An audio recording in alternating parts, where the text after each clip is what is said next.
Rapid mess Tamil channel. Tamil Nadu teacher education இன்ஸ்டியூட்டில் படிச்சிருக்கக்கூடிய B Ed second semester ஸ்டூடெண்ட்ஸுக்கான பெடகாஜி ஆஃப் மேத்தமெட்டிக்ஸ். ஸோ இந்த எக்ஸாமினேஷன் இன்றைக்கு நடைபெற்றது. அதற்கான எம்சிக்யூஸை நம்ம இந்த வீடியோவில் பார்க்கலாம். வீடியோ பார்க்குறதுக்கு முன்னாடி நம்மளோட சேனலை மறக்காமல் சப்ஸ்கிரைப் பண்ணிக்கோங்க. தேர்ட் செமஸ்டருக்கான எல்லா அப்டேட்ஸும் நம்ம தொடர்ந்து கொடுத்துக்கிட்டே இருப்போம்.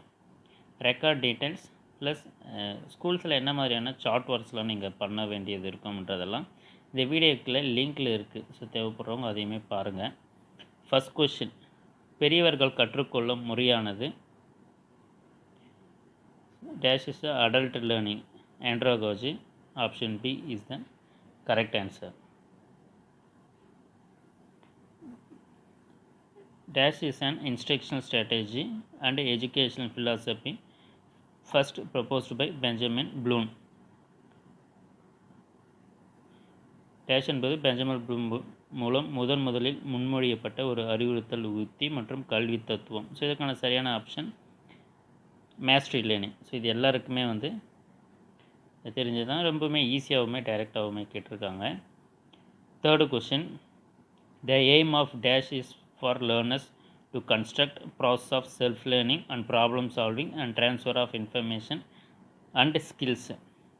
கற்போர் தம் சுய கற்றலையும் சிக்கல் தீர்க்கும் முறைகளையும் உருவாக்குவதோடு மட்டுமின்றி தகவல் மற்றும் திறன்களை மாற்றுவதையும் டேஷ் தனது குறிக்கோள்களாக கொண்டுள்ளது. இதற்கான கரெக்டான ஆப்ஷன் பார்த்திங்கன்னா active learning method. Active learning method, செயலில் கற்றல்.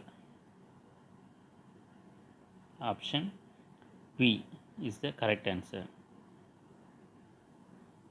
Fourth, dash refers to all human, material, non-material, audio-visual school environment and community material available in an academic environment to facilitate school administration and simply the teaching learning process. So இதற்கான கரெக்டான option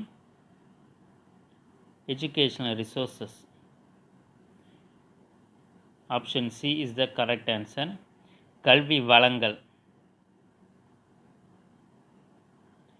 so அனைத்து வகையான கற்றல் வளங்களையும் அங்கே மேலே define பண்ணியிருக்காங்க. So அது என்னதுன்றது எஜுகேஷ்னல் ரிசோர்ஸஸ் தான் கரெக்டானது. Option C. Fifth one, dash is the set of rules for assigning numbers to represent objects, traits, attributes or behaviors. So இதற்கான கரெக்டான option option D, measurement. So 5 மார்க்ஸை பொறுத்தவரையிலுமே 5 மார்க்ஸ் அதே மாதிரி 10 மார்க்ஸ் எல்லாமே உங்களுக்கு டைரெக்டாகவும் ஈஸியாகவும் கேட்டிருக்காங்க. ஸோ இதில் 6th பார்த்திங்கன்னா need and importance of critical pedagogy and implication in teacher education. So இதுவும் அதே மாதிரி classes basic teaching model 7th, role play group projects, அதே போல் resource island with examples 9th கேட்டிருக்காங்க. 10th பார்த்திங்கன்னா differentiate assessment from evaluation. So இது எல்லாமே நம்ம இம்பார்ட்டன்ஸ் கொஷின்ஸ் தரும்போதே நம்ம சொல்லியிருந்தோம்.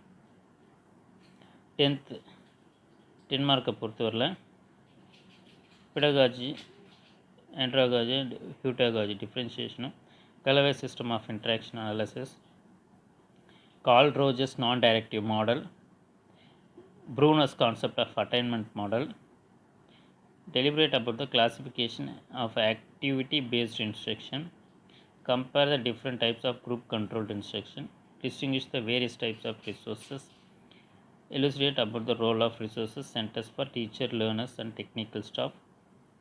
15th பார்த்திங்கன்னா standardized test and அதுக்கான ஆப்ஷன் ஸ்டெப்ஸ் இன்வால்வ் இந்த construction of achievement test. So எல்லாருமே நல்லா எழுதிருப்பீங்க நம்புகிறோம். தொடர்ந்து நம்மளோட சேனலில் இணைந்திருங்க. உங்களுக்கு தகவல்